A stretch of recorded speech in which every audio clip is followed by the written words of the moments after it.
I am begging you. My son is about to marry someone else. What does that have to do with me? 2 years ago, she came to my door with an envelope of money and said, "You are not worthy of my son. Disappear." I disappeared. I left London, left James, left everything I had ever allowed myself to love, and I did not look back, not once.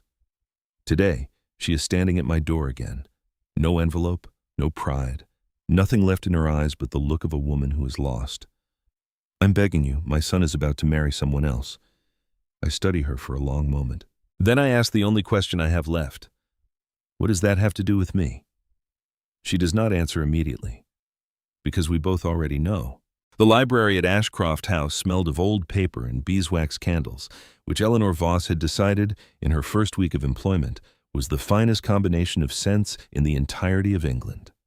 She had come to London with one small trunk, 2 serviceable dresses, and a letter of introduction from the village rector who had taught her Latin alongside his own sons, and never quite forgiven himself for stopping at Latin when she had so clearly been capable of Greek as well. Lady Meredith Croft, elderly and eccentric and possessed of a library that contained more volumes than most university common rooms, had agreed to take on a reading companion without asking too many questions about her background, which suited Eleanor perfectly. Her position was precise in its nature. She read aloud to Lady Croft each afternoon, organized the library each morning, and was available to discuss philosophy, history, or natural science whenever her employer wished, which was frequently, as Lady Croft found most of London society too dull for sustained conversation. Eleanor found, to her quiet relief, that she did not find Lady Croft dull at all. She had been in service for 6 weeks when the Duke of Wrentham first walked through the library door. She did not know he was a duke. She did not know who he was at all. She knew only that she had been in the middle of reading Locke's second treatise aloud to Lady Croft, who had fallen deeply asleep some 20 minutes prior, and that she had continued reading anyway because she had wanted to know what came next, and that when a tall figure appeared in the doorway and said nothing, her first instinct was irritation at the interruption rather than any particular deference. She looked up. He was perhaps 30, though something about the set of his jaw suggested he had carried more years than that in his expression for a very long time. Dark hair, dark eyes, the kind of face that would be called handsome in a painting and unreadable in a drawing room. He wore no coat. It was a warm afternoon in late May, only a waistcoat over his shirt, which told Eleanor he had not expected to find anyone in the room other than the sleeping figure of Lady Croft. He looked at her. She looked at him. Then she placed her finger on the page to mark her spot. "She has been asleep for 20 minutes, Eleanor said. "I expect she will wake in another 10. You are welcome to wait." He studied her with an expression she could not quite classify. "You continued reading after she fell asleep." I wanted to know what came next. Something shifted in his face. It was not quite a smile, not yet, but it was the closest thing to one she would see from him for some time. He crossed the room without ceremony and took the chair across from her, the one Lady Croft occupied on days when she was awake. "What page are you on?" he asked. Eleanor read him the passage. He listened. When Lady Croft woke 11 minutes later and found her nephew sitting across from her reading companion with his elbows on his knees and the expression of a man who has just been told something worth thinking about, she had the good sense, or perhaps the theatrical instinct, to pretend she had been awake the entire time. "I see you have found each other," she said comfortably, and rang for tea. That was the beginning. His name was James Hartwell, Duke of Wrentham. Eleanor learned this from the housekeeper the following morning, delivered in a tone that suggested the housekeeper thought Eleanor ought to have known already. She absorbed the information without visible reaction and filed it away as relevant context. She had already formed her opinions of the man from the conversation. The title did not alter any of them. He came back 3 days later, then again the following week. Then twice the week after that, Lady Croft received him each time with the comfortable affection of a woman who has watched a child grow up and has no particular agenda about the visits, which was either entirely genuine or the most sophisticated performance Eleanor had ever witnessed. She was never quite sure which. What she was sure of was the conversations. They were not the conversations of a duke and a reading companion. They were not polite or measured or socially appropriate in any recognized sense. They argued about Locke, then about Hume, then about whether Rousseau had fundamentally misunderstood human nature or had understood it better than anyone else and simply failed to communicate his conclusions coherently. James had a mind that moved quickly and precisely, like a blade finding the exact angle. And he had the rare quality, rare in anyone, rarer still in a man of his position, of changing his mind when someone gave him sufficient reason to do so. Eleanor gave him reason to do so twice in the first month. He looked at her differently after each occasion. She noticed and told herself it did not matter. By the second month, she stopped telling herself that. It was not a dramatic falling. It was quieter than that, and more insidious. It was the way he always sat facing her when they talked rather than the window, the way he brought books he thought she would want to read and left them on the table without announcement, the way he laughed, rarely, genuinely, the laugh of a man who had forgotten for a moment to be careful, at things she said that she had not expected anyone else to find funny. And it was the afternoon in the garden, Lady Croft dozing on her bench in the late August sunshine, when James said without preamble, "I want you to know that I have not been this honest with anyone in a very long time. I'm not certain I know what to do with that." Eleanor had looked at him. "You are managing it reasonably well." "I'm not managing it at all." He turned to face her fully. "Eleanor." It was the first time he had used her name without her title, without her surname, without any of the social scaffolding that kept people at appropriate distances from one another. She felt the word land in her chest with a weight that told her everything she had been trying not to know for 2 months. "James?" she said. And that was that. They were careful. They were not foolish. Whatever was growing between them was tended in private and presented to the world as nothing at all. A duke who visited his great-aunt frequently, a reading companion who was occasionally present during those visits. Nothing to remark upon, nothing to see. Eleanor knew it could not last. She was not naive about the world she lived in or the world he occupied. She knew the distance between a clergyman's daughter and a duke of the realm was not measured in miles, but in centuries of inherited expectation, and that no amount of shared opinion on epistemology was going to alter that arithmetic. She knew all of this. She told herself she knew all of this. And then James said, one afternoon in October, when the leaves in Lady Croft's garden had turned the color of old honey and the light was failing early, "I want to marry you. I know what that means. I'm asking anyway." Eleanor was quiet for a long time. "Your mother," she said finally. "I will handle my mother." "James." She turned to look at him directly. "You cannot handle your mother. You can choose to disregard her, which is different. And disregarding her will cost you things that matter to you. Not more than you matter to me." She believed him. That was the terrible thing. She believed him absolutely, and she loved him for meaning it, and she knew with a clarity that felt like cold water poured over warm skin that it was not enough. "Let me think," she said. "Please." He gave her time. He was good at that when he chose to be. But Dowager Duchess Margaret Hartwell did not wait to be given time. She came on a Tuesday's morning in November when James was in Parliament and Lady Croft was occupied with her physician, and Eleanor was alone in the library with a stack of books and a pot of tea going cold beside her. The housekeeper announced her with the particular expression of a servant caught between two obligations simultaneously. Eleanor set down her book and stood, because that was what you did when a Dowager Duchess entered a room, regardless of what you thought of her reasons for being there. Margaret Hartwell was 55 years old at the time and looked both exactly that age and ageless in the way that women of great certainty sometimes do. She was handsome rather than beautiful, with the kind of bearing that had nothing to do with physical features and everything to do with the absolute conviction that every room she entered was by definition hers. She wore deep blue silk and diamonds that caught the thin November light, and she looked at Eleanor the way a scientist might look at a specimen, not with cruelty, but with a completeness of assessment that left no corner unexamined. Eleanor held her gaze. "Miss Voss," the Duchess said. Not lady, Miss. The choice was deliberate, and they both knew it. "Your Grace," Eleanor replied. Her voice, she was pleased to note, was entirely steady. Margaret sat without being invited, which told Eleanor everything about the nature of the visit.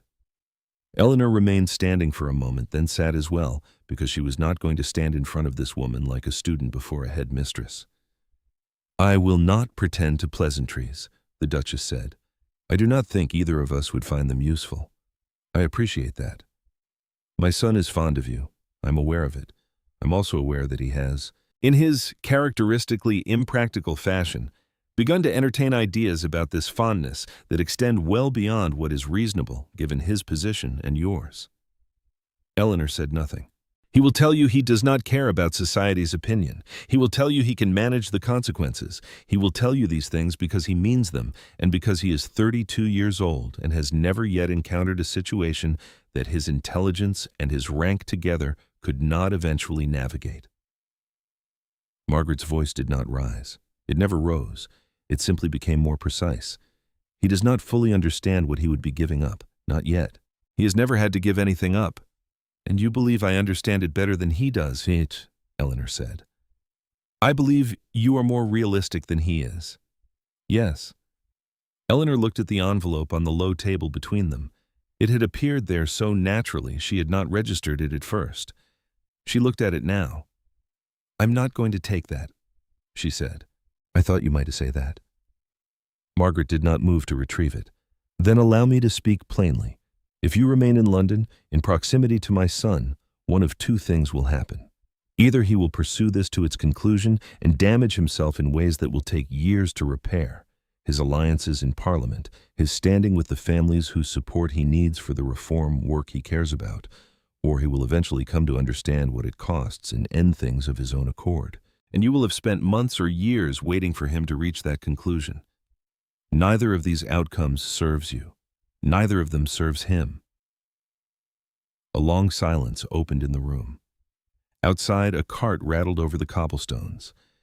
You may be right, Eleanor said at last, about the practical arithmetic of it. I am right. I didn't say I agreed with you. I said you may be right. Eleanor stood. I will not take your money, but I will go. Not because you have asked me to, because I have no intention of letting you believe that your money or your authority have any purchase over my decisions. She looked at the Duchess steadily. I will go because I do not want to be the reason James has to choose between what he believes and what he loves. If the choice exists, I would rather remove it. For the first time, something moved across Margaret Hartwell's face. Not quite remorse, not yet, but something that was perhaps the seed of it. I will speak with James myself, Eleanor continued. I will tell him the truth of why I am leaving. I will not disappear in silence as though I were something to be ashamed of. Very well, the Duchess said. Eleanor walked to the door and opened it. Then she paused with her hand on the frame. Your Grace, I hope he finds what makes him happy, genuinely. She did not wait to see the Duchess's expression when she said it. The conversation with James was the hardest thing she had done in her life up to that point. She had not known before that evening in Lady Croft's small sitting room that it was possible to see someone clearly, to see his anger and his pain and the exact dimensions of what she was taking from him by leaving, and still know that leaving was the right thing. He said he would fight for her. She told him she did not want to be fought for, not like this, not at a cost that would hollow him out over years. He said his mother had no right. She told him his mother had said things that were not entirely wrong, however wrong her methods might have been. He said, Eleanor, please. She had not thought she would cry. She had been wrong about that. I love you, she said. She said, that is exactly why I'm going. She left London 3 days later. She told no one in Lady Croft's household where she was going. She wrote a brief note to Lady Croft herself, warm, honest, and deliberately without a return address. She went north. The village of Harwick, in the moorland country of the North Riding, was the kind of place that did not appear on any map that London society had occasion to consult. It had a church, a mill, a public house, 37 houses of varying states of repair, and Eleanor's great-aunt Dorothea, who was 71 years old and entirely lucid and had never once in Eleanor's memory wasted a word on sentiment. You look thin? It was the first thing Aunt Dorothea said when Eleanor arrived on her doorstep with her one small trunk and the careful blankness she had arranged over her face during the 3-day journey. I'm perfectly well, Eleanor said. I didn't say you were ill. I said you were thin. Aunt Dorothea stepped back from the door. Come in. There is soup. Eleanor came in. She did not talk about James, or London, or Duchess Margaret Hartwell. Aunt Dorothea did not ask. This was, Eleanor reflected, one of the most significant acts of kindness anyone had ever extended to her. Within a fortnight, she had arranged to teach reading and arithmetic to the village children in the mornings, the schoolmaster being elderly and eager for assistance. Within a month, she had taken on additional pupils from surrounding farms, children who could not easily travel to the village and whose parents were grateful for someone willing to ride out on Tuesday and Thursday afternoons. The work was not what she had imagined for herself.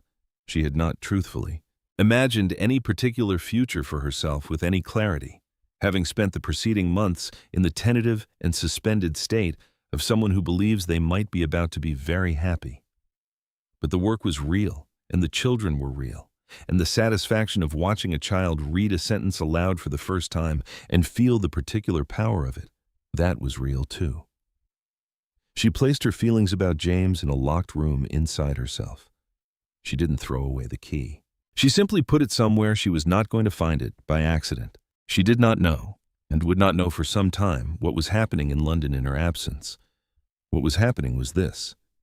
James had looked for her. He had gone to Lady Croft, who told him with perfect serenity that she had received a letter but had no address to give.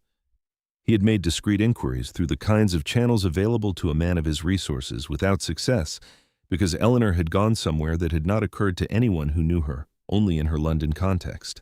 A clergyman's daughter from a village in Yorkshire, retreating to a distant aunt in the north. It was not the sort of journey that left traces visible to London. After 3 months, he stopped actively looking. This was not capitulation. It was the decision of a man who understood, finally, that Eleanor had chosen to go, and that pursuing her against her stated wishes was not devotion, but something colder and less worthy of the name. He threw himself into work. He did this with the particular energy of a person who has discovered that genuine absorption in a task is the closest available substitute for genuine happiness. The reform bill he had been working on for 2 years, legislation to limit the working hours of factory children and mandate basic safety provisions in mills, moved through committee, stalled, was revised, moved again.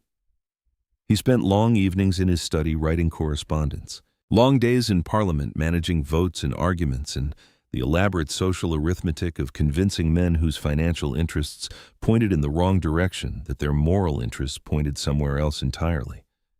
He was, by every external measure, flourishing. Duchess Margaret watched this and was satisfied. She had done what she had done, and the results were as she had predicted. James was intact, properly employed, no longer distracted by an attachment that would have complicated his life immeasurably. This was the outcome she had worked toward. It was correct. She told herself this with increasing frequency as the months passed, which should perhaps have told her something. It was Lady Alderton's autumn dinner, 14 months after Eleanor's departure, that began to change things. Margaret had arranged for James to be seated next to Lady Sylvia Prentice, the youngest daughter of the Earl of Barfield, 23 years old, extremely handsome, impeccably educated, and possessed of exactly the qualities Margaret had spent 30 years deciding a future Duchess of Wrentham ought to have. Sylvia was composed without being cold, well-read without being intellectual in the way that made some men uncomfortable, and socially capable in the effortless manner of someone who had been prepared from birth for precisely this arena. Margaret watched them at dinner. Sylvia was charming. She said exactly the right things. She laughed at exactly the right moments. She engaged James on the topic of his parliamentary work with exactly the right degree of interested attention. James was courteous, attentive, present. But Margaret had raised this man from infancy. She knew the difference between James attentive and James alive. She had seen James alive precisely once in the preceding 2 years, in the library at Ashcroft House, arguing with a clergyman's daughter about Locke's treatment of property rights, his whole face open in a way she had never seen before and never managed to explain away. The James at Lady Alderton's dinner was managing. He was doing it brilliantly. He always did things brilliantly when he set his mind to them. But managing and living were not the same thing, and Margaret Hartwell was old enough and honest enough, alone, in the small hours when there was no one to perform for, to know the difference. She began to notice other things about Sylvia in the weeks that followed. The way the girl's eyes moved to the most powerful man in any room before they moved to James. The way her interest in his parliamentary work evaporated the moment the subject changed to something that carried no social utility. The way she accepted James's opinions on literature and history with smooth agreement that contained no trace of genuine engagement. Not the agreement of someone who happened to share his views, but the agreement of someone who had decided agreement was her best available strategy. Margaret had met many women like this. She had, in certain ways, been one herself in her youth before 40 years of widowhood had freed her from the need to perform. She recognized the architecture of the thing from the inside, and she began, slowly, reluctantly, with the particular resistance of someone whose central strategy has served them well for decades, to reconsider. She didn't reach her conclusion quickly. She was not a woman built for quick conclusions. But on a cold January evening, 15 months after Eleanor Voss had left London, Margaret Hartwell sat alone in her private sitting room with a glass of sherry untouched on the table beside her, and asked herself a question she had been carefully avoiding for some time. Had she been right? Not about the arithmetic. The arithmetic remained what it was. The social obstacles had been real. The potential cost to James's position had been real. The complications had been real. None of that had been invented. But the question of whether the arithmetic was the only thing that mattered, or even the most important thing, that question had a different answer in January than it had in November, 2 years prior. She thought about the evening she had sat across from Eleanor Voss in Lady Croft's library and said what she had said. She thought about the way Eleanor had stood up. Not in anger, not in tears, but with a steadiness that had unsettled Margaret even at the time. A steadiness that belonged to someone who knew exactly who she was and had decided that was sufficient. She thought about what James looked like at Lady Alderton's dinner. And she thought about what he had looked like in that library. She set down the sherry. She didn't sleep well. By February, she had made her decision. Finding Eleanor Voss took Margaret 3 weeks, and the comprehensive deployment of resources she would have preferred not to use for this particular purpose, as doing so required explaining to her secretary in sufficiently oblique terms that she needed to locate a woman she had previously paid to disappear. Her secretary, who had been with the family for 22 years, received this information without visible surprise and located Eleanor's aunt in the North Riding of Yorkshire within a fortnight. He delivered the address to Margaret with the careful neutrality of a man who had observed a great deal and learned to have opinions about none of it. Margaret dismissed him, looked at the address for a long time, and then called for the traveling carriage. She had not told James. She would not tell James. What she was about to do was hers to do, and if it came to nothing, if Eleanor turned her away at the door, as she had every right to do, then no one needed to know she had tried. And if it came to something, it needed to come to something because of what existed between James and Eleanor, not because his mother had intervened for the second time. She had learned something these past 2 years. It was a narrow lesson, and she had come to it late, but she had come to it honestly. You could not arrange another person's happiness. You could not engineer love into existence or prevent it from existing through the application of sufficient practical argument. What you could do, if you had been foolish enough to drive something good away, was try to give it space to return. That was all she was going to do. Give it space. Eleanor could decide what to do with the space. The journey north was 3 days in winter, which meant 3 days of roads gone hard with frost and skies the color of pewter pressing down against moorland that was beautiful in a way that had nothing to do with refinement. Margaret was not accustomed to discomfort and did not particularly enjoy it, but she was also not inclined to self-pity, which meant she endured the jolting roads and the mediocre inns and the cold that came through the carriage windows with the stoicism she applied to most inconveniences. She thought during those 3 days about what she was going to say. She had written several versions in her mind and discarded each of them.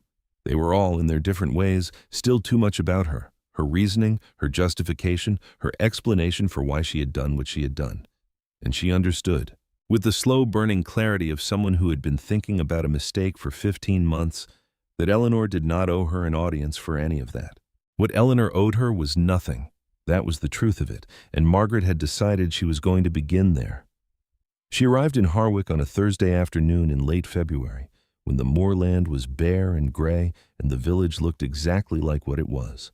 A small, honest, unadorned place that had no interest whatsoever in impressing a Dowager Duchess who had arrived uninvited and cold and 2 years too late. The carriage drew up before a modest stone house at the edge of the village. Margaret descended without waiting for assistance and stood in the lane for a moment, looking at the house. She could hear, very faintly, the sound of a child reading aloud, hesitant, effortful, pausing on longer words, and a woman's voice saying something encouraging in response. Patient, warm, completely absorbed.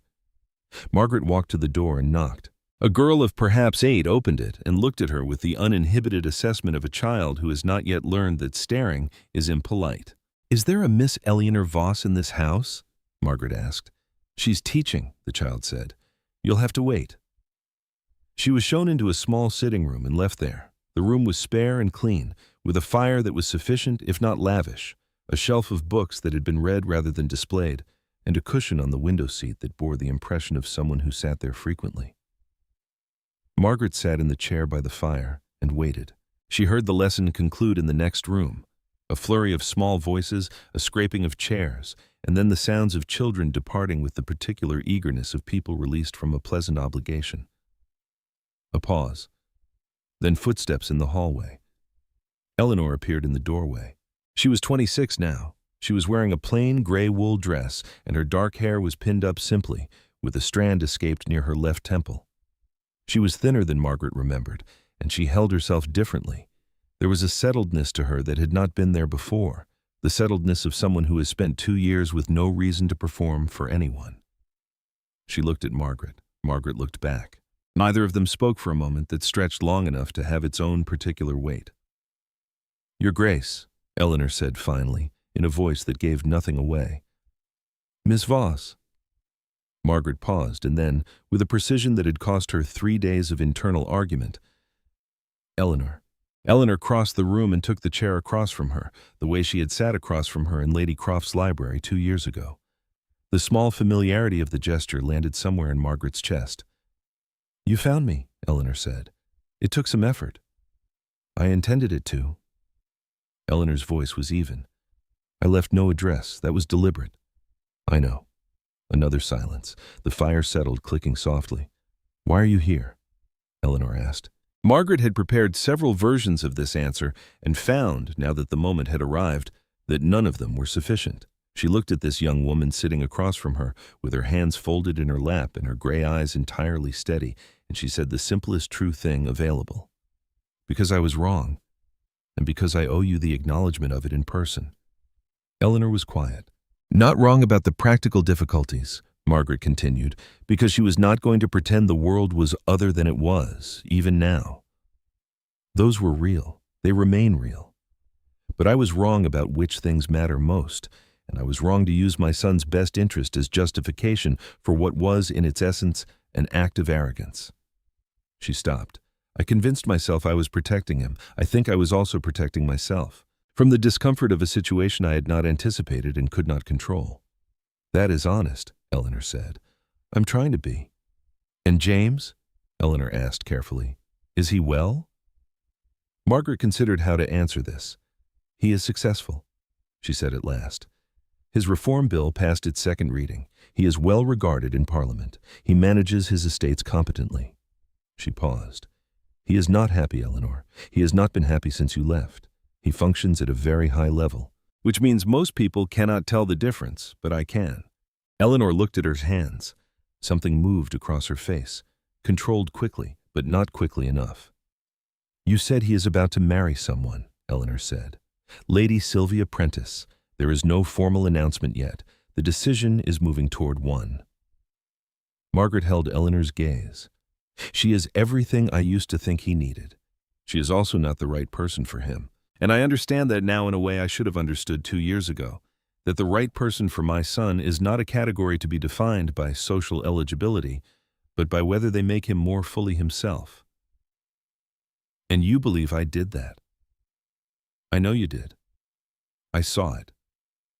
Eleanor stood and went to the window.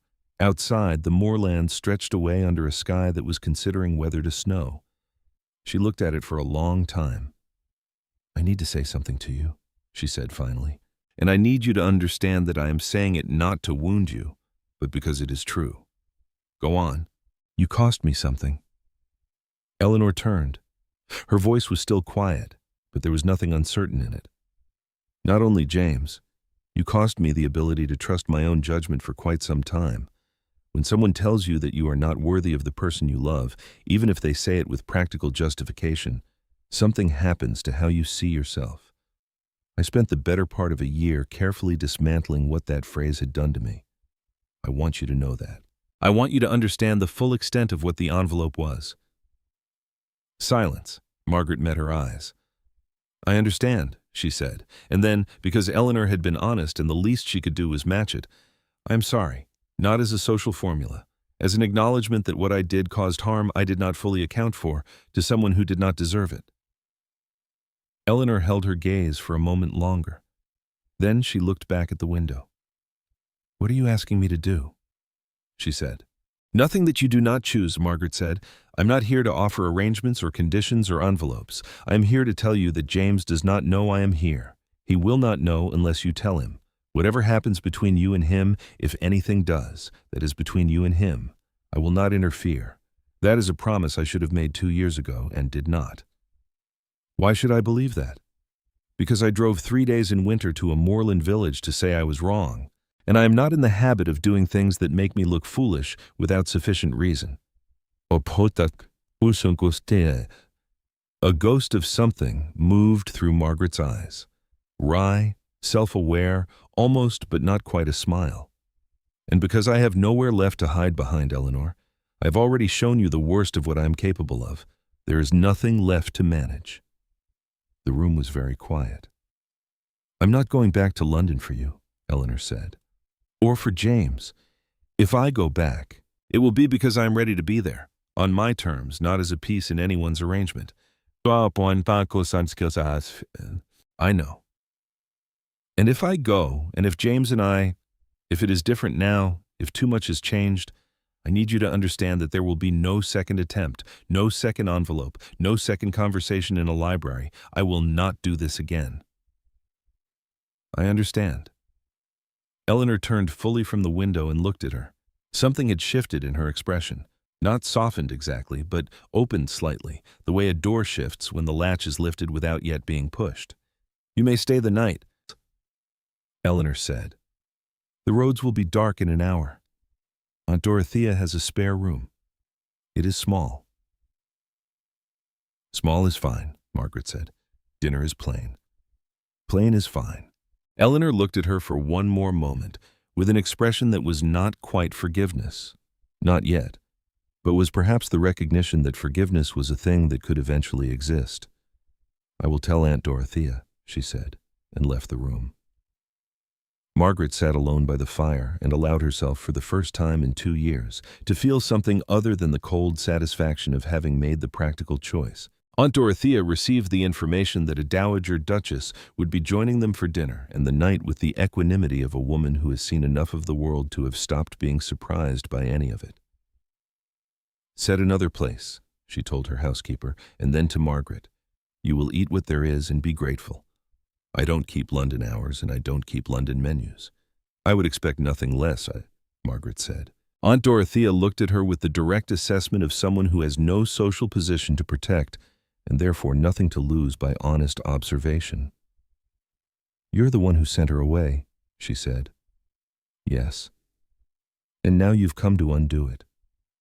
"I have come to apologize. The rest is not mine to undo."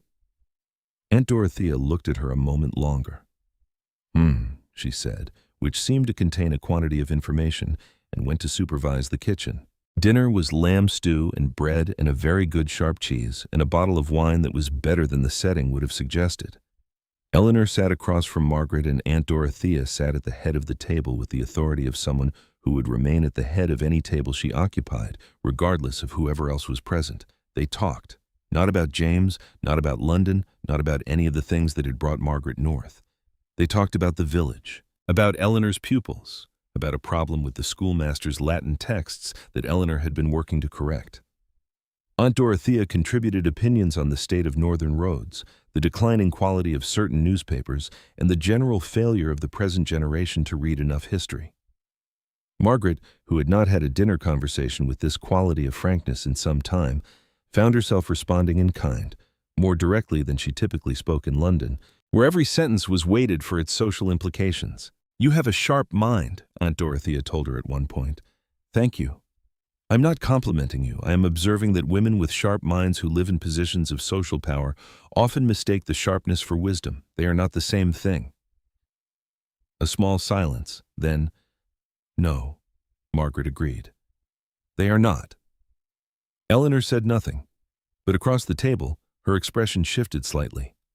After dinner, Aunt Dorothea excused herself with the directness of someone who has decided 2 people need to be left alone and sees no reason to pretend otherwise. Eleanor poured tea, and they sat on either side of the small sitting room fire, and for a while neither of them spoke. "What is she like?" Eleanor said at last. "Sylvia Prentice." Margaret considered, accomplished, confident, thoroughly prepared for the role she intends to occupy. "That is a description, not an answer." "No," Margaret allowed. "You are right. She is the version of a woman that society asks for, performed without remainder. There is nothing behind the performance that I can find, and I have looked because I wanted to believe I had made the right choice." She was quiet for a moment. "She does not ask him questions. She accepts his answers. She has made herself into a mirror, and James needs someone who will push back. He is at his best when he is challenged. He is extraordinary when he is challenged by someone he trusts." Eleanor was looking at the fire. "Do you still love him?" Margaret asked. Eleanor didn't answer immediately. She turned her cup in her hands, watching the steam rise from it. Then, "I have spent 2 years not answering that question, not because the answer was uncertain, but because the answer was very certain, and the certainty was not useful." "And now?" "And now you are asking, so I will say it plainly. Yes, that has not changed. I'm not entirely sure it is capable of changing, and I have made a genuine effort." She looked up. "But love being unchanged does not mean the situation is unchanged. I left because there were real reasons to leave. Those reasons did not disappear because 2 years have passed. The reasons were real," Margaret said. "Some of them still are. I will not tell you otherwise. What has changed is my conviction that they outweigh everything else." Eleanor set down her cup. She looked at Margaret with an expression that was clear-eyed and, perhaps for the first time since she had appeared in the doorway, not entirely guarded. "If I went back," she said slowly, "if I were willing to step into that world again, knowing what it costs, would you be an obstacle, or would you let us find our own way?" "I would let you find your own way." "You say that, but your history suggests otherwise." "My history suggests that I am capable of making catastrophic errors of judgment when I'm afraid." Margaret held her gaze. "I'm afraid now too, but I'm afraid of different things. I'm afraid of watching my son manage himself through a life that has no real warmth in it. I'm afraid of having done irreparable damage to the one opportunity he had to be genuinely happy." She paused. "That fear is larger than the other one. It has taken me 15 months to arrive at that conclusion, and I'm aware that it has taken too long." The fire cracked softly. Outside, snow had begun to fall. The lightest, most tentative kind, barely more than the suggestion of snow. "I need to tell you something," Eleanor said. Margaret waited. "When I left London, I was not well for a time. I functioned. I taught and I was useful and I was present. But I was not well. What you said to me, what you implied about my worth, it had more effect than I expected, and I had thought I was stronger than it." She looked at the fire. "I tell you this not for sympathy. I tell you because I want you to understand that the impact of what you did was not simply a practical inconvenience. It was something I had to actively repair. And I did repair it mostly. I am here, and I am whole, and I have built something real in this village that means something to me." She looked back at Margaret.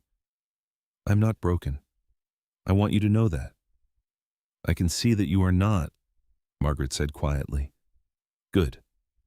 Eleanor straightened slightly. "Because I will not return to London as something diminished. If I go back as myself." "I would not want it any other way," Margaret said. And for the first time, she was fairly certain she meant it in the full and uncomplicated sense, without reservation, without the small interior asterisk that had accompanied most of her statements for the past 30 years. They talked for another hour.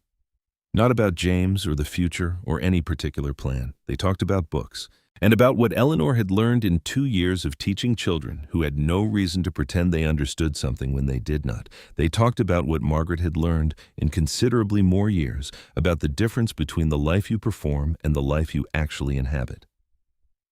When Eleanor finally said goodnight and showed her to the small spare room, they paused in the narrow hallway. "Thank you," Margaret said, "for allowing me to stay." "Thank you for coming," Eleanor said. "I mean that. Whatever happens." Margaret nodded once, with the economy of someone who has used all the available words and finds that movement is more honest anyway. She didn't sleep immediately.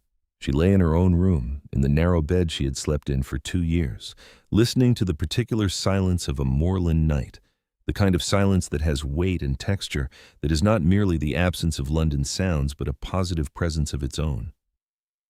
She thought about what she was considering. Going back was not a small thing. She had built a life here, small in geographical scope and social standing, but real. The kind of real that comes from sustained effort over time, from being useful in ways that have visible consequences. Emmeline Reeve, 8 years old, had not been able to read when Eleanor arrived. She could now read anything she was given and had recently done so to her father, who had wept, which Emmeline had found puzzling, but Eleanor had found wholly understandable. Thomas Briggs, 11, had done arithmetic so naturally and so far beyond his years that Eleanor had written 3 letters to different institutions trying to identify a future path for him.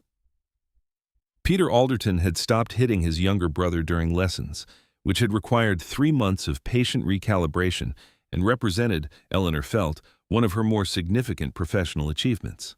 These things were real. They would continue whether she was here or not. The children would not unlearn what they had learned, but she was part of something here that had its own weight, and London was London. She had no illusions about what returning would mean. The social machinery was exactly what it had been. The same drawing rooms, the same careful assessment of who was worth noticing and who was not, the same arithmetic of birth and money and connection that Margaret herself had cited as the reason Eleanor should leave. None of that had changed. She would be returning as exactly what she was, a clergyman's daughter without money or connections or social standing, into a world that had very precise and very unkind opinions about what that meant. And James might have changed. She had been honest with Margaret when she said love unchanged did not mean everything else was unchanged. He had been 32 when she left. He had spent 2 years burying himself in serious work. He might have become someone different. He might have decided in the careful, rational way he had of arriving at conclusions that the attachment had been a particular thing of a particular time, and that what he felt for her had been genuine without being permanent. That possibility existed. She was not going to pretend it did not. She thought about what Margaret had said. "He is not happy, Eleanor. He has not been happy since you left." She thought about the way she had felt when she heard that. The thing that moved through her chest at the information, the involuntary response that she had not been able to contain quickly enough to prevent Margaret from seeing it. She thought about everything she had dismantled and rebuilt in 2 years, and whether she was willing to put it at risk. And she thought about what it would mean to stay in Harwick, certain and safe and entirely free from the possibility of being hurt, and what that life would look like in 5 years, in 10, in 20. She was still awake when the snow stopped and the moon came out. In the morning, she told Aunt Dorothea. Aunt Dorothea listened without interrupting, which was unusual for her. When Eleanor finished, she was quiet for a moment, and then she said, "Are you asking for my opinion or telling me what you have decided?" Eleanor thought about it. "Both, I think. My opinion is that you have already decided.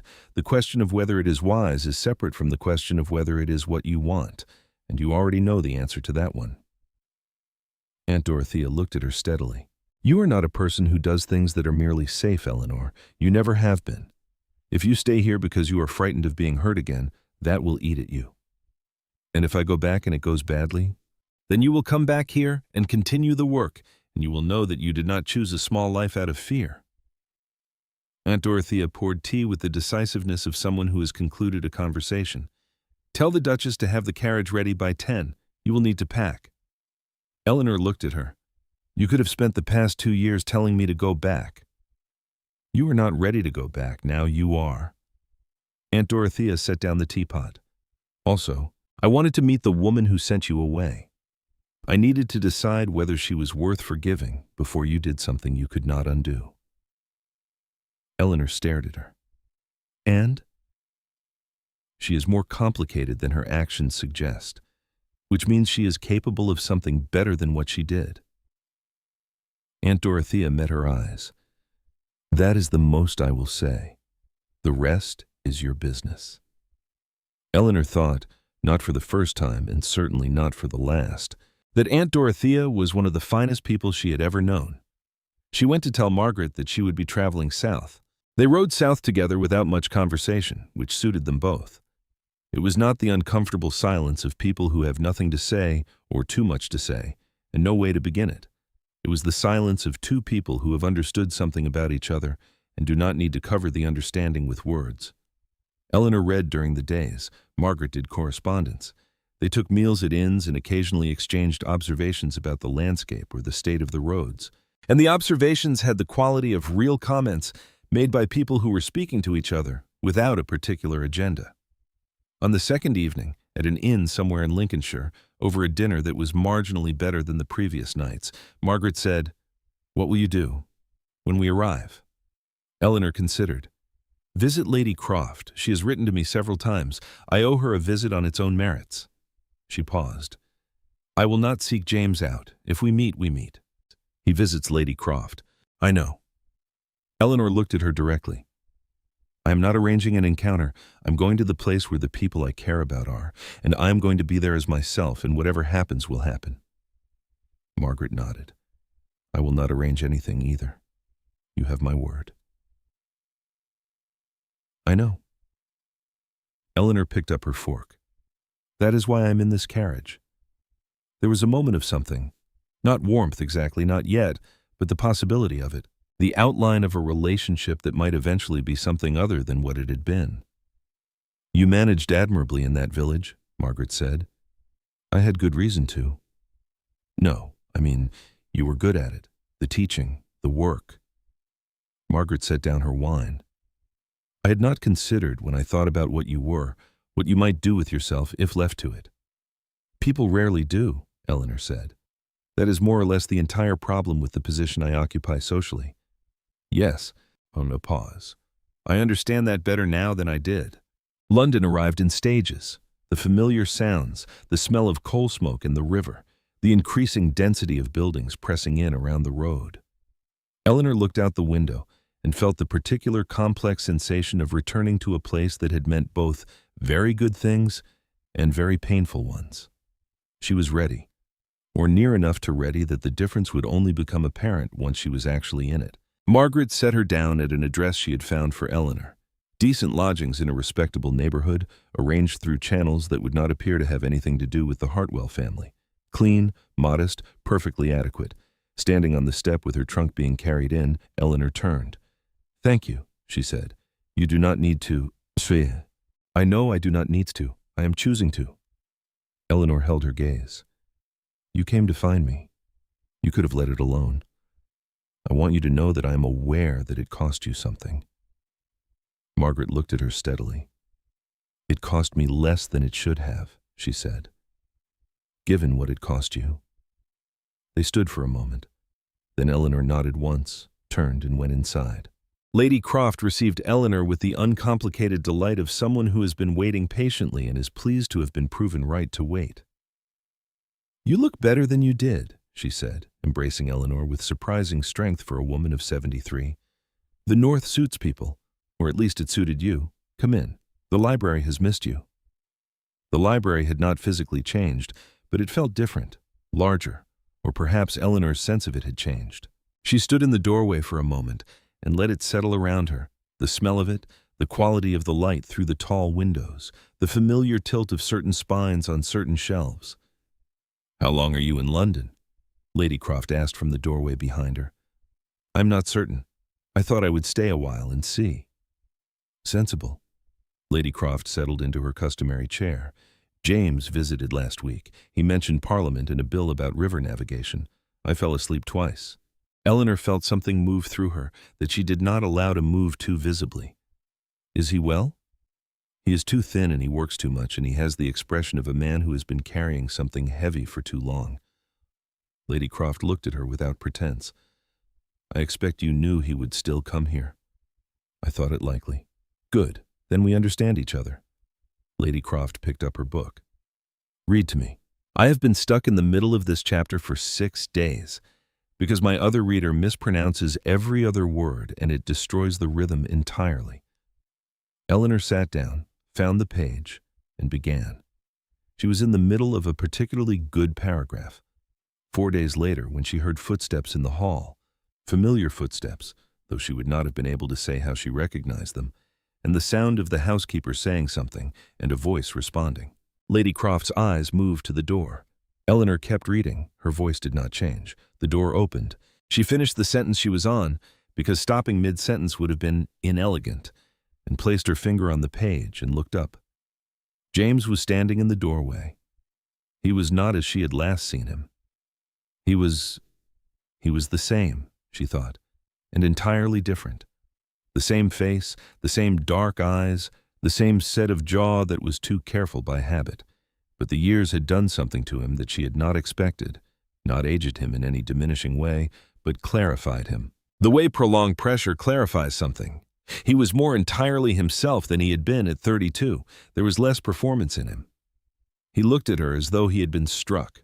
She was aware of Lady Croft making a brief and entirely transparent excuse involving needing to speak with her housekeeper, and rising and departing. She was aware of the door being pulled quietly to behind the old woman with the tactful invisibility of someone who has been arranging spaces for people to occupy since before most of her current acquaintance was born. James had not moved. "Eleanor," he said. Her name. Just her name. She had forgotten, or had tried to forget, what it sounded like in his voice. "Hello, James," she said. He crossed the room and then stopped as though he had arrived somewhere and was not certain what to do now that he had. He looked at her steadily, taking in the fact of her as though confirming something he had needed to be certain of.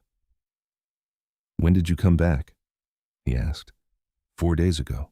Lady Croft did not say. "I asked her not to, not because I was hiding. I would have gone to see you in time.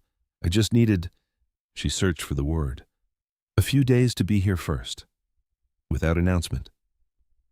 He sat down, not in Lady Croft's chair, but in the smaller chair near the window, the one he had used 2.5 years ago in another life. He looked at the book in her lap, then at her face. "Why did you come back?" he asked. "Because I was ready to," she said. "That is the honest answer." "And the longer version of the honest answer?" She looked at him. He had always asked good questions. He asked them the same way now, directly, without cushioning, with the expectation that she would tell him the truth rather than a more comfortable approximation of it. "Because I spent 2 years being honest with myself about what I left behind," she said. "I left because there were real reasons to leave. I still believe that. The reasons were real, but I began to understand over time that knowing a thing is difficult is not the same as knowing it is impossible. And I became," she chose the word carefully, "tired of allowing fear to be my primary criterion for decisions." James was watching her with an intensity she remembered well, the focused quality of his attention when something mattered to him. "Are you afraid now?" he asked. "Yes." "Good." He leaned forward slightly, elbows on his knees, the posture of 2.5 years ago, the posture of a man in a library who has heard something worth thinking about. "So am I." Silence. "I looked for you, sir," he said. "After you left, I want you to know that." "I know, Lady Croft told me." "I stopped after 3 months, not because I wanted to, because I understood that you had chosen to go and I was not willing to override your choice." He held her gaze. "I should have argued more at the time. I should have been less willing to step back and give you room to think when what I should have done was make it absolutely clear that I was not going to let you walk away without a fight. You were respecting what I said I wanted." "Yes, and I'm not sure that was the right call." A pause. "I'm still not sure.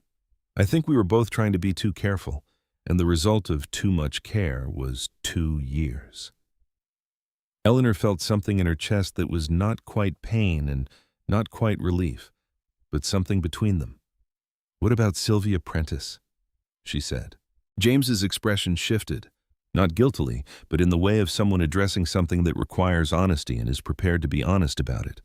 "I have been considering the decision. It has not been made. I have not proposed, and I have not agreed to any formal arrangement." He paused. "I will tell you plainly that I was moving toward one. Not because I wanted it, but because I had decided that wanting was something I had used up my allocation of, and that the practical management of the rest of my life was what remained." Eleanor looked at him steadily. "And now?" "And now you are sitting across from me in this library, and everything I had decided appears to be considerably less decided than I thought." A long, still moment. "James," she said, with the care of someone approaching something that could break, A great deal has changed in 2 years. We have both changed. I do not know if what existed between us before. I know what I feel, he said, not interrupting, simply stating. I can speak only for my own side of it, but I know what I feel, Eleanor, and I have known it for 2 years without the benefit of it being useful or actionable. And I would rather say it plainly to your face than manage it indefinitely at a polite distance. She waited. I love you, he said. That did not change. I tried on a few occasions to determine whether it might. It did not. A pause. What do you feel? Tell me. Whatever the answer is, I would rather have it. Eleanor held his gaze. I love you, she said quietly. That also did not change. I also tried. Something happened in his face, a release of something that had been held for a very long time. Then, he said carefully, I would like to suggest that we begin again, not where we left off. That was complicated by a great many things that no longer need to be complicated in the same way. But from here, from this room, this afternoon, as the people we are now.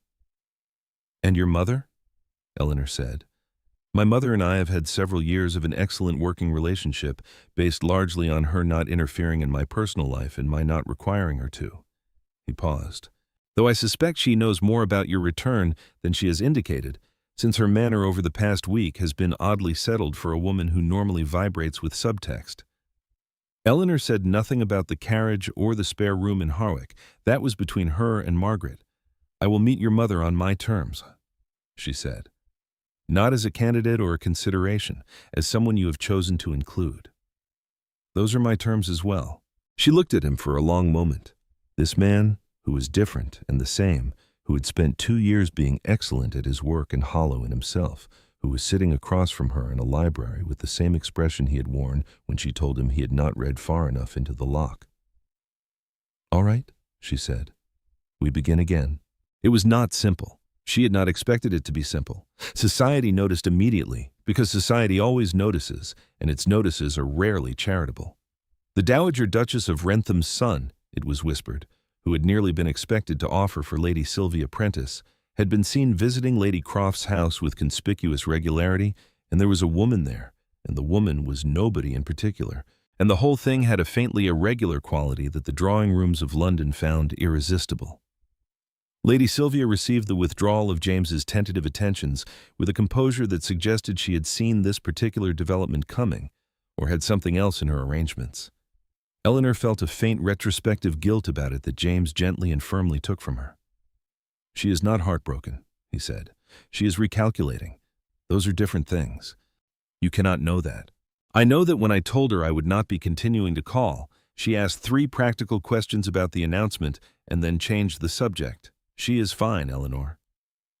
Eleanor was not entirely convinced, but she let it rest. What she was not prepared for was Margaret. Not Margaret as an obstacle. Margaret had kept her word absolutely, with the kind of thoroughness that suggested she had made the promise to herself as much as to Eleanor, and was enforcing it with the same rigor she applied to everything else.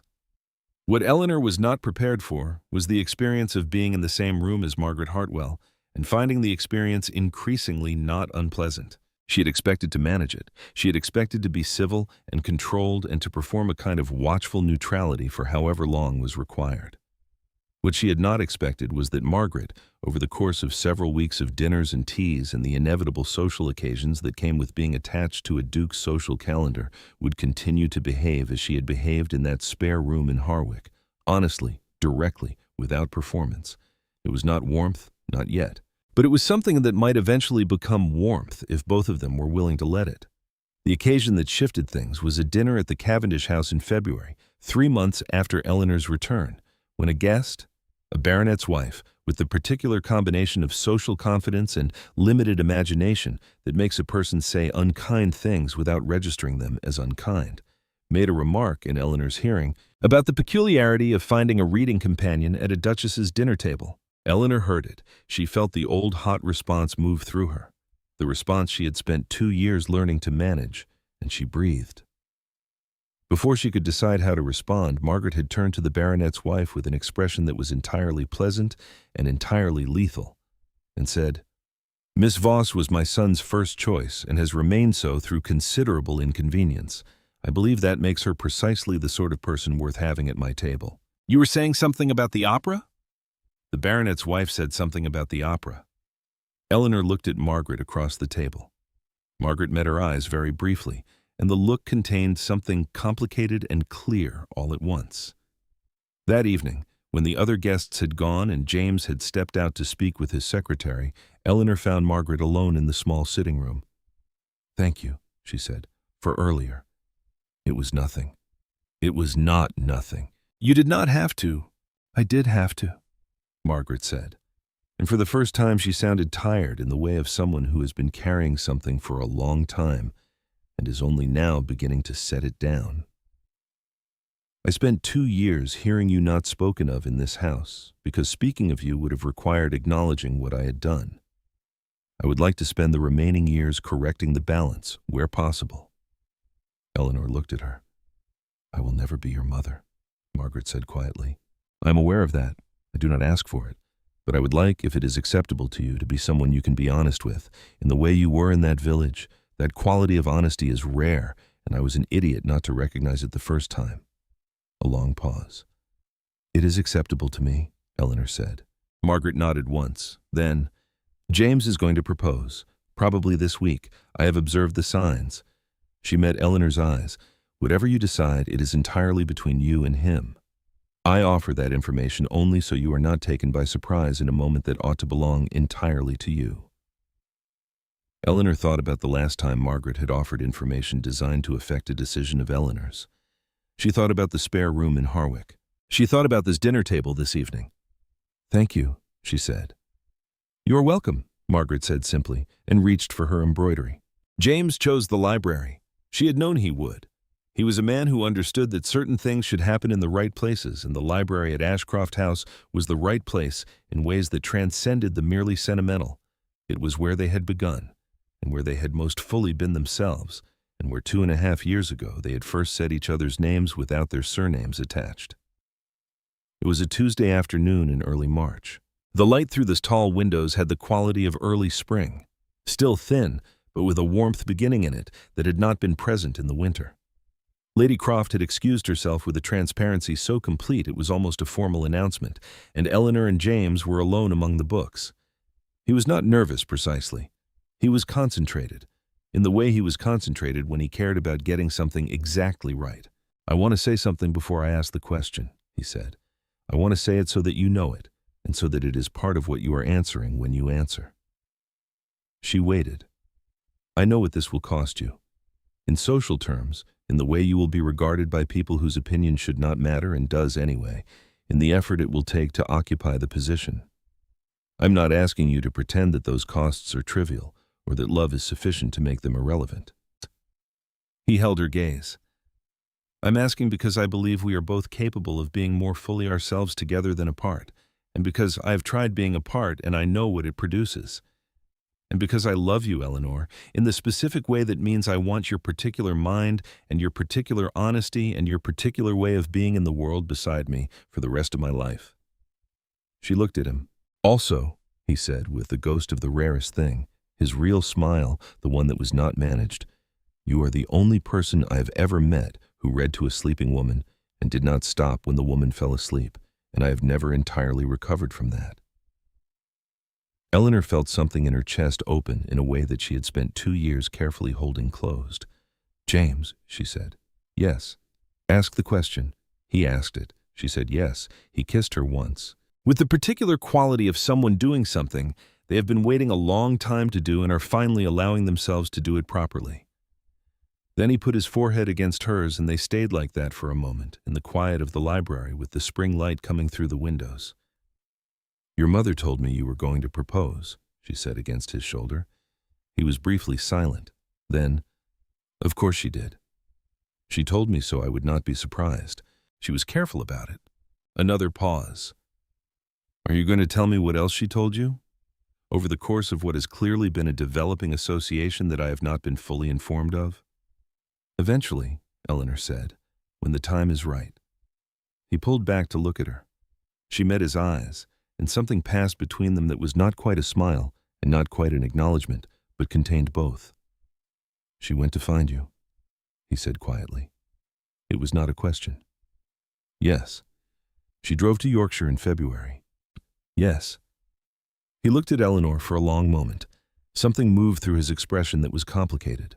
Old anger, old hurt, and underneath them both, something that was coming to resemble gratitude, slowly, the way most true things come.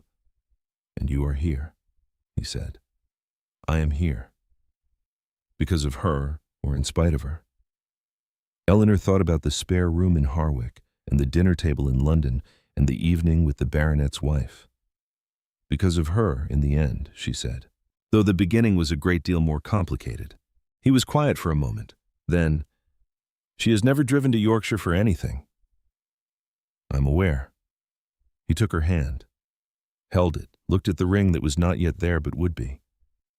She's going to be impossible to live with if this goes well, he said. She already is, Eleanor said. We are managing. They married in April, in the church at Wrentham, not the grand London spectacle that the Duchess had once envisioned for her son, but a small, genuine thing, with the kind of guests who had been invited because they were wanted rather than because they were necessary. Lady Croft wore yellow and fell asleep during the sermon, and nobody minded. Aunt Dorothea came from the North Riding.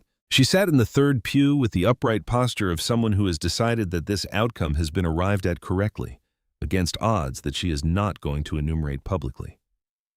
When Eleanor walked past her down the aisle, Aunt Dorothea gave her a look that contained an entire conversation, and Eleanor returned the look, and the conversation took approximately 2 seconds and covered everything that needed to be said. Margaret sat in the first pew and kept her hands folded and her expression composed, which cost her more effort than the position of the pew suggested. When James stood at the altar watching Eleanor walk toward him with the expression of a man who cannot quite believe his own luck, Margaret allowed herself exactly 1 moment of looking at her son's face and understanding, fully, what she had nearly prevented. She folded that moment away. She had made her accounting with it, alone and honestly, and she did not intend to wear it publicly.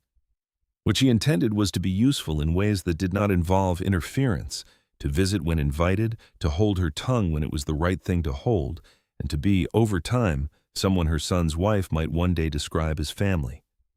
It was a modest ambition. Margaret had decided she preferred modest ambitions now. They were more sustainable. After the ceremony, in the brief moment before the wedding breakfast claimed them both, James found his mother standing by the window with a glass of champagne and the expression of someone at careful peace. She told me, he said quietly. I know. Margaret looked at him. Are you angry? He was quiet for a moment. I was, he said, for about 12 minutes on Monday, when Eleanor first told me.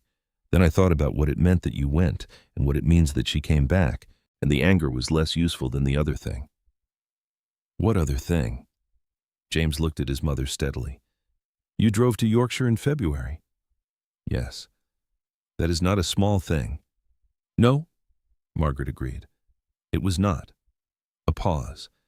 Then James put his hand briefly on his mother's arm, the gesture of a man raised to be formal, making the deliberate choice not to be, and said, Thank you. Margaret looked at her son and felt, quietly and privately, the particular peace of someone who has made a long overdue correction and has been given more grace for it than she deserved. Go and be married, she said. He went. The library at Wrentham House had acquired, over the course of 5 years, a particular lived-in quality that it had not had before. There were books on the table that were not perfectly aligned. There was a third chair that had not been there originally, smaller, because Eleanor had decided that a library ought to be able to accommodate people of various heights, including small ones. On the mantelpiece, beside a first edition of Locke that James had acquired with the quietly triumphant air of a man who has finally found the right gift, there was a letter. The letter was from the newly established school for working children in Harwick, of which Eleanor was both a founding benefactor and a regular correspondent. Thomas Briggs, now 16 and possessed of a mathematical mind that had recently come to the attention of a professor at Cambridge, had sent it. Eleanor was reading by the window when James came in. He had been in Parliament most of the day, dealing with the second stage of a new bill, this one concerning the education of factory children, a natural outgrowth of the earlier reform work, a thing they had talked about in the library at Lady Croft's house, and then continued to talk about over 5 years of dinners and evenings and long rides across the Wrentham estate. He looked, as he often looked after parliamentary days, like someone who has been using their mind hard and is not entirely dissatisfied with the results. He sat down in the chair across from her. She looked at him over the top of her book. He looked at her. Neither of them said anything for a moment because after 5 years there were conversations that did not require opening. "How did it go?" she said. "Well, mostly. Hartwick is still an obstacle, but I think he'll shift if we give him a clear accounting of the economic argument." He leaned back.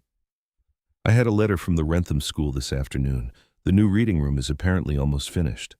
"I know. Thomas Briggs wrote to me as well." Eleanor set down her book. "He wants to thank you for the recommendation to Professor Alderson. He said it in very formal language that I suspect he worked on for several hours." James smiled. "The real one, the rare one. He should not thank me. He earns his own way." I told him that.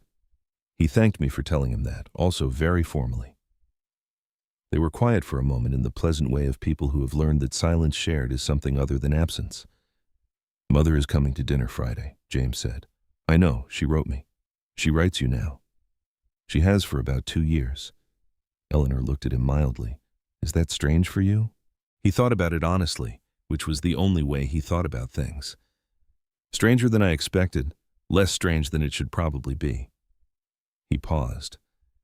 "She is better with you than she ever was with me, which is something I observe with a mixture of gratitude and mild exasperation. She feels she owes me more effort. She owes you a considerable debt. She is paying it, slowly and in her own way." Eleanor picked up her book again. "That is sufficient." He looked at her for a moment, at the particular way she held herself, the strand of dark hair that had escaped its pin, the small, steady quality of her attention that had not changed in the years he had known her. He thought about the library at Lady Croft's house and a woman reading to someone who had fallen asleep and not stopping because she wanted to know what came next. "What are you reading?" he said. "Spinoza. I'm rereading the part I argued with you about 2 months ago." "And I was right and you were wrong, and I'm documenting the specific pages so you cannot deny it later." "I would never deny it," he said, with the perfect insincerity of someone who would absolutely deny it. Eleanor looked at him over her book with an expression that contained, in its various layers, love and amusement and the particular satisfaction of someone who is exactly where they chose to be. "We have a dinner party in an hour," she said. "I know. You should change. I know." He did not move immediately. He sat for another moment in the library where they had found each other twice over, in the last of the afternoon light, in the comfortable and unperformative silence of two people who have built something real together and know it. Then he stood, and she stood, and they went to face the evening. The story they told people, when asked, was simple. They had met in a library and fallen in love over books and arguments and married in spring. This was true, as far as it went. The longer version, the envelope, the departure, the moorland winter, the woman who had sent her away driving 3 days in the wrong direction to say she had been wrong, that version was known to perhaps 4 people: Eleanor, James, Margaret, and Aunt Dorothea, who had described it to the village of Harwick as a perfectly sensible sequence of events and saw no reason to elaborate. Eleanor had thought sometimes about whether the longer version changed the meaning of the shorter one, whether the difficulty made it less real or the roundabout route made the destination less legitimate. She had concluded it did not. The library was still the beginning. The books were still the books. The love was still the love. It had simply required, as most true things do, more patience than anyone involved had initially anticipated, and a woman who had been wrong enough and brave enough, and, finally, at the cost of a long journey and a spare room in the North Riding, humble enough to turn around,